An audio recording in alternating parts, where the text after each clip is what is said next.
Hello, hello. Welcome to Happy Productive episode number 32. I'm Jennifer Dawn, a business coach and founder of The Best Planner Ever.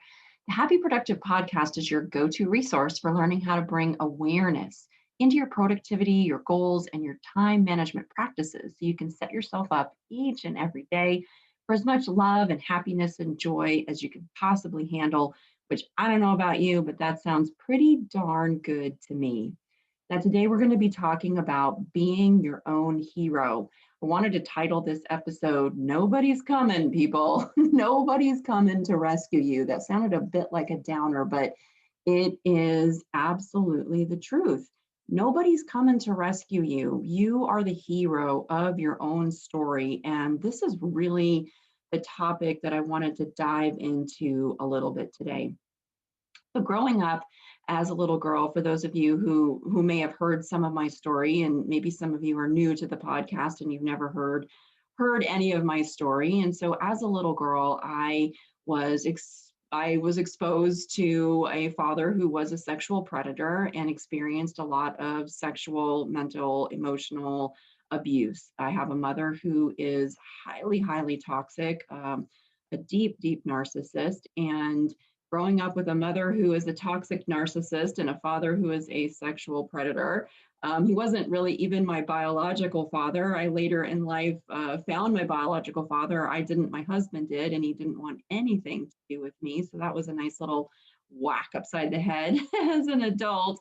But I'm not sharing these things because I need people to feel sorry for me. I share these things because I want you to know that I didn't have a perfect life. Okay. I didn't come from money. I didn't come from privilege. I didn't have people handing things to me on a silver platter. From a very young age, I was exposed to poverty. I remember as a kid, in the lunch line at school when you had to give your number for the free lunch. And I remember I would just skip lunch on so many days because I was so embarrassed to be one of the poor kids who had to give their number for the free lunches. My family moved so many times that by the time I was in seventh grade, I counted it. I remember one day with my sister sitting around and we were counting it, and I had moved 13 times by the time I was in seventh grade. And I really just kind of stopped making friends because it was just pointless. One new school after another after another.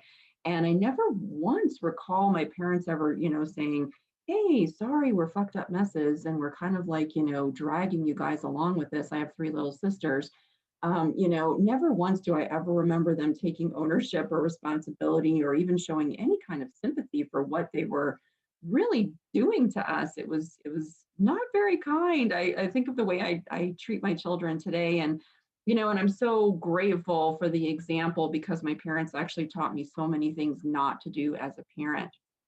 And that's how I flipped it around and used it to actually move myself forward. And I think a big part of the reason why I do have such amazing relationships with my three children today because of the example that was set for me of what not to do as a parent.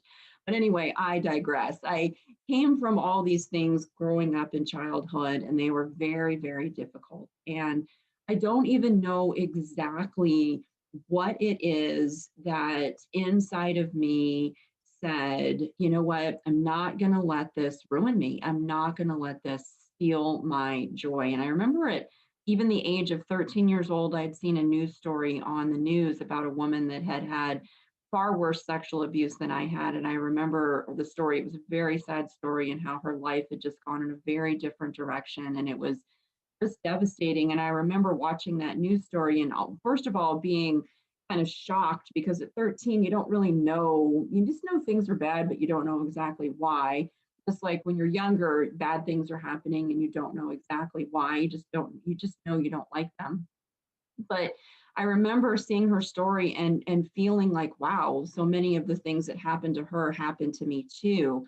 And I just remember this resolve at 13 thinking, I'm not going to let this ruin my life. I'm not going to let this ruin my life. And I don't know what it, I don't know what flipped that switch in me. I really don't.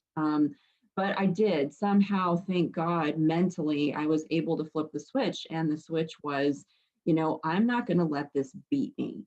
And I don't care that bad things have happened. I don't care that my life hasn't been ideal. I'm going to go out there and I'm going to live and I'm going to be happy despite these things that happened in my life. And it's not that I look back and it's not that I would ever wish these things on anybody. I never would. I would never wish these things on anybody. However, when I look back, I am grateful because they made me tough. They made me mentally tough. Okay. It's not that I didn't feel, I did. It's not that I didn't carry this abuse and this trauma with me for many years into adulthood. I did. It's not that I didn't have to go back and do the hard work to heal these things. I did, but I am grateful for my life because it made me the person I am today. It allowed me to have experiences which I can now carry into my business and I can use to help heal others. It made me mentally tough. And when things get hard in life, and they always do, it gave me the ability to like dig in and to push through and to direct my mind. Okay. This is one of the most important things here, people, is that we need to cultivate the ability of being able to direct our mind when things don't go our way, and often they won't. And are we going to, let our mind wreak havoc on our lives and sit around and be victims and feel sorry for ourselves and whine and complain and poor me, and use our minds to, make justifications of why my life isn't the way that I want it to be? Or are we going to direct our minds and start asking power questions and start looking for solutions, finding ways to get up off our asses and start taking action and moving forward in the right direction? Like, this is all coming from the power of our minds and whether or not we make the choice. The choice that we have is we can either direct our minds and use it to move ourselves forward, or we can just let our minds go wherever they need to go and create these emotional states which put us in places where we don't want to take action, where we're sad, we're depressed, we're ruled by our emotions. And the thing is, it all starts with a choice. It all starts with a choice. I had a choice at age 13 to be able to say, you know what, those bad things happened to me too. So now I have a great excuse for why I can go out in the world and I can be a failure and I can waste my life. Or I had the choice that I could say, you know what, this isn't going to beat me, and I'm still going to go out into the world and I'm going to do really, really good things. One of the saving graces of my childhood was my grandparents. And so I spent 9 months with my family, with my parents, and 3 months with my grandparents every summer because my parents would basically dump us at their house, which was actually, oh, it was just the best thing ever. Summers with my grandparents were the thing that saved me truly, because my grandparents were such an amazing example of humanity. They were just good people, and they worked hard for what they had and they didn't waste it. And my grandfather had a huge garden out back, and so he would grow all these amazing fruits and vegetables. And my grandmother was, she knew how to can and she knew how to make her own bread, and she was always preparing, these really healthy meals for us. I remember that she would slip zucchini into the ground beef that she would make. I don't even think it was ground beef, I think it was ground turkey that she would make our tacos out of. Okay. And so I always remember seeing these little flecks of green, and I would be angry as a kid. I'm like, dang it, she's slipping vegetables into my tacos. And as a kid, I didn't really fully appreciate it. Now I do the same thing to my children. I've even taken it a step further. I don't even give them the meat anymore. And we do black bean tacos, and I slip all kinds of vegetables into them. And I smile because she cared so much about us. She loved us so much that she was, always trying to like slip greens and slip goodness, into our bodies. And so, it chokes me up a little bit. I'm so grateful for the example that my grandparents, set for me of work ethic and not pissing away your money and taking care of your body and your health and all of these things. And they really were my heroes. They were my heroes. And I wanted to be just like them. And I would take them with me when I had to go back into, away for the summer, and I had to go back into my home, which I didn't really like very much, but I would take pieces of my grandparents with me. And I wanted to be just like them. And I would work hard just the way that I saw them working hard. And here's the difference. My parents worked hard too. They did. I remember them always having more than one job as I was growing up. I had three little sisters. It was my job to take care of them because my parents were working so many long hours. And so it's not that they weren't working hard. but they pissed away their money. They were moving us from place to place to place. They could never seem to get ahead. Whereas my grandparents worked hard too, but they saved their money. They did smart things with it. They, prepared meals at home. They didn't go out and like waste their money. I never once remember my grandmother ever going out on just like a frivolous shopping spree and coming home with just gobs and hundreds of dollars worth of crap, which I remember my mother doing time and time again, just wasting their hard earned money. And so I'm so grateful again for those experiences because you have two different examples of working hard. My grandparents working hard and actually getting ahead, my parents working hard and going nowhere, and constantly always having to just be in that survival mode. So anyway, thank God I had this great example, but I learned I really wanted my grandparents, right? I wanted them to rescue me. I wanted to live with my grandparents all the time, and I was never able to do that. My parents would never allow it. And as I grew up, I wanted the men in my life, right? As I started dating, and then when I first got married, like I wanted the men in my life to quote rescue me. That never happened, and so then I wanted my business, right? I wanted my business to rescue me, and I love working in my business, and so it was always a safe place for me. And I thought, oh, if I could just get to these places in my business, then everything would be okay, and that would rescue me. But it never happened. And it's not that I didn't achieve some success in my businesses, I did. And it's not that I didn't have moments in my relationships that were good, I did. But I wasn't at the core, like really happy. I wasn't completely satisfied. I wasn't completely fulfilled. I was always just like driving to get to that next thing. And it wasn't until my little switch flipped and I realized, Jennifer, nobody's coming to rescue you, okay?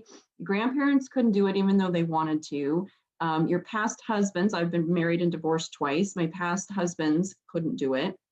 Even my current husband, when we first got married, we were fighting a lot. And I had to go and I had to get some help in our relationship. And I had to do a lot of healing. And he was the husband, thank goodness, that it was worth doing all that healing work for. But I wanted him to rescue me. And guess what? He didn't do that. And I always wanted my business to rescue me. Guess what? It didn't do that. It wasn't until that switch in my mind had to flip. And I had to literally, and I remember the day that it happened, that I had bought some tickets to a concert that I knew if I went to this concert that it was going to trigger me in some bad ways. But my husband loved the band, and so he really wanted to go. And I remember talking with my therapist, and she's like, you should not go. This is not a good place for you to be. And she was absolutely right. And so I gave the tickets up to my husband and his friend, and they went to this concert. And I remember sitting home, and I was all by myself, and my husband and his friend were out at this concert. Of course, my brain was on fire, imagining all the terrible things that were happening, which wasn't true at all. But you know how our brains will like come up with all this nonsense. But as I sat there having to go through this like emotional battle, something clicked. And I was like, you know what? Nobody's coming to rescue you, Jennifer. And I really wanted my husband, here's what I wanted him to do. I wanted him to sacrifice going to this concert for a band that he loved for me. I wanted him to say, you know what, Jennifer, you're more important than me, and I'm not going to go to this concert. And guess what? I'm the one who bought the tickets, right? Because we self-sabotage ourselves in these ways. And so I bought the tickets, even though deep down, what I really wanted was for him to be like, no, you're more important than going to this concert. But of course, I bought the tickets and he was thrilled because this was a band that he wanted to see. And so I wanted him to rescue me. And it was this awareness that I really had to get to a place of like, guess what? He's not rescuing you. He's going to the concert with his friend and having a wonderful time.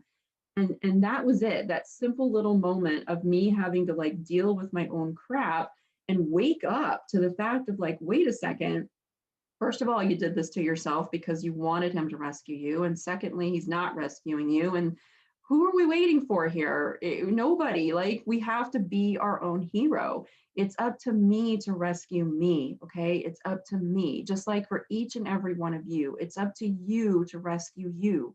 You cannot look to other people, places, things in your life to rescue you. You have to look within. And when that switch flipped, look out. I was so much happier afterwards because it finally started to dawn on me. Now, of course, I had to do a little grieving around the whole idea of people are going to rescue me, and it's not true. And I had to let a lot of that go. And it was hard to let these things go, but I let them go And it really is what, by letting all this stuff go, is what has helped me to fly in life and to be free, and to not have these things be like tying me down anymore. And that's why I wanted to share that with you guys today, is that you have to look within. You have to be your own hero. I mean, right now, look at our government, like our quote leaders, and I use that term very, very loosely. And I don't care if you're on the right or the left. I have clients on the right and the left. I have friends on the right and the left. And people are people. I love people.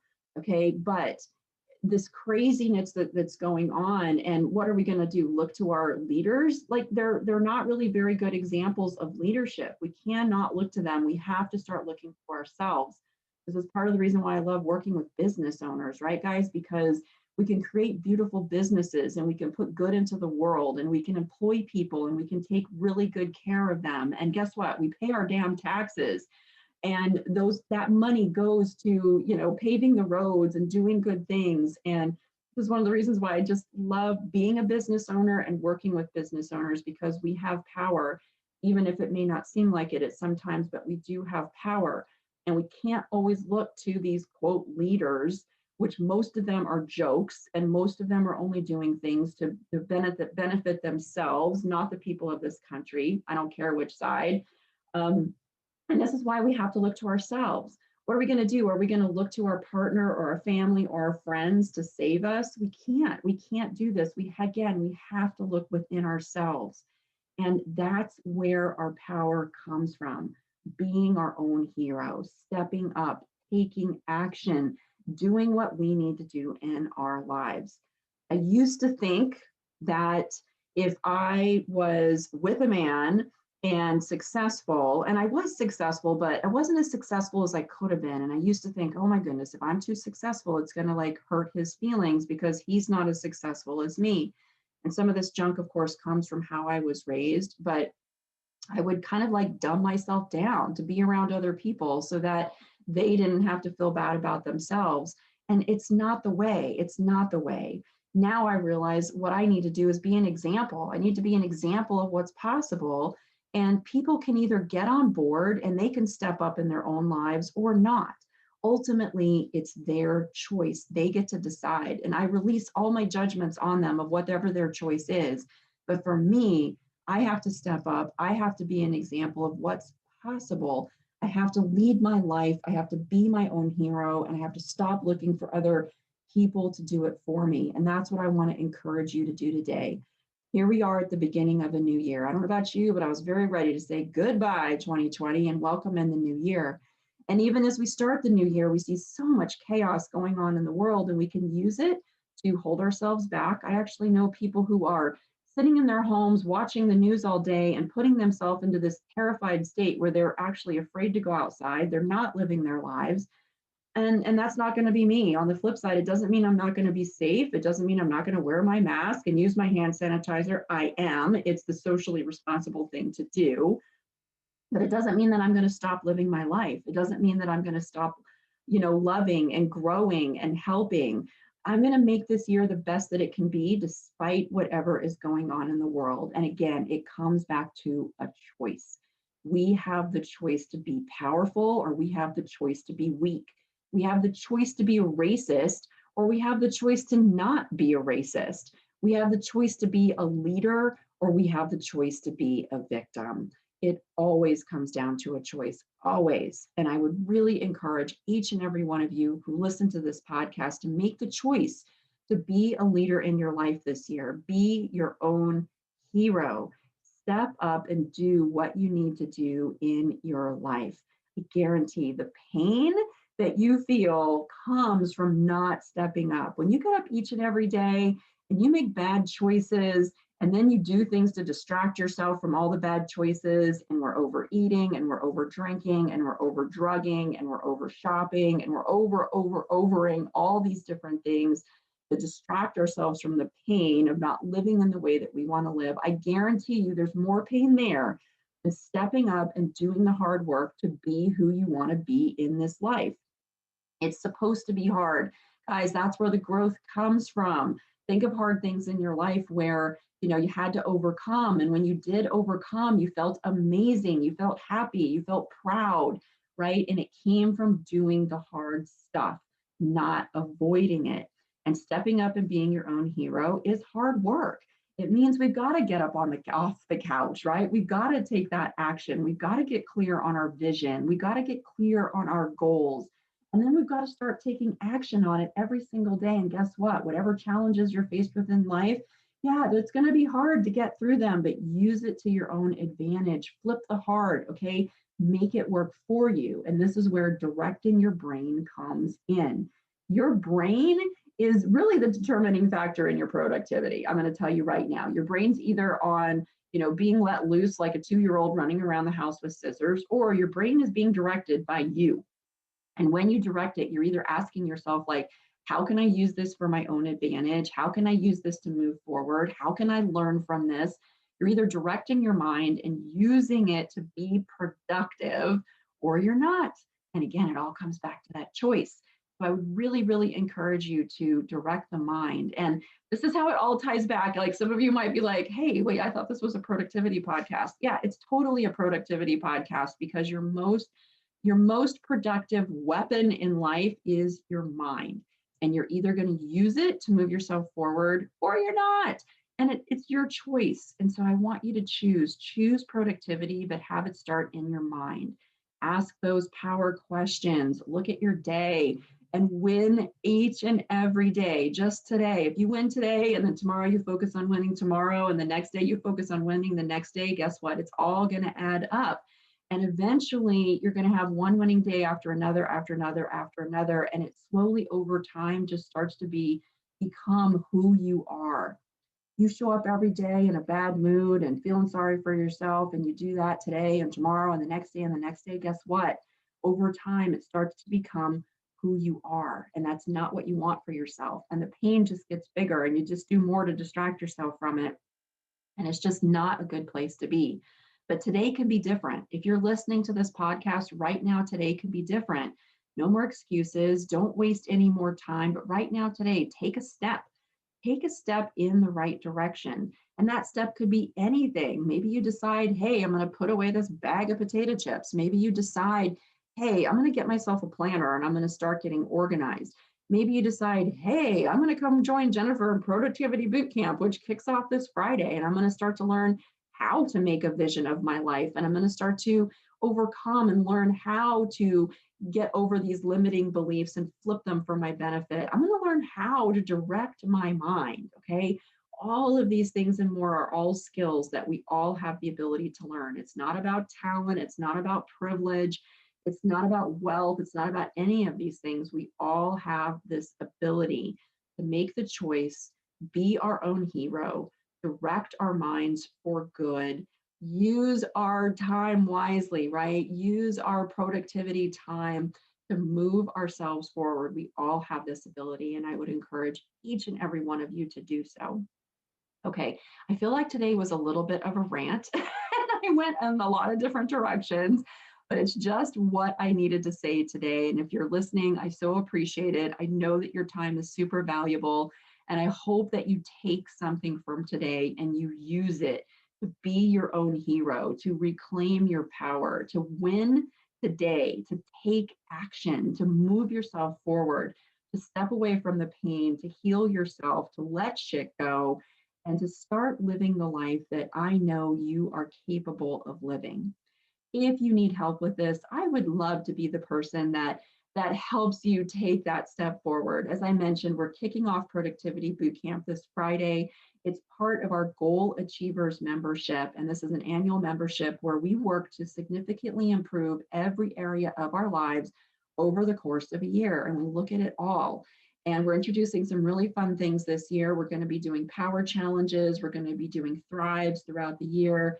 It's a wonderful community of like-minded people who are all like, well, and everybody in this group wants to get up and like make the most of the day and blow their own damn minds this year. And that's what it's really all about. So if you need some help with this, just come visit me. You can check me out on my websites, jenniferdoncoaching.com or bestplannerever.com, and you'll find information there. Reach out to us if you need help.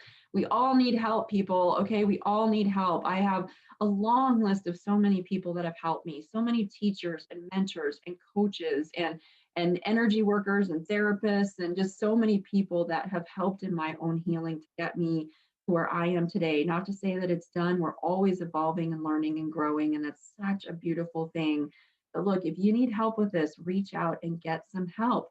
There's no shame in it, right? It's the people who go the furthest who actually are out there always learning and growing from others. And I would encourage you to be one of those people too. Don't suffer in silence, don't suffer alone. Get some help, surround yourself with some amazing people, and be your own hero starting right now today. That's it. Thanks so much, you guys. I love each and every one of you. Get out there and have a super happy, productive day.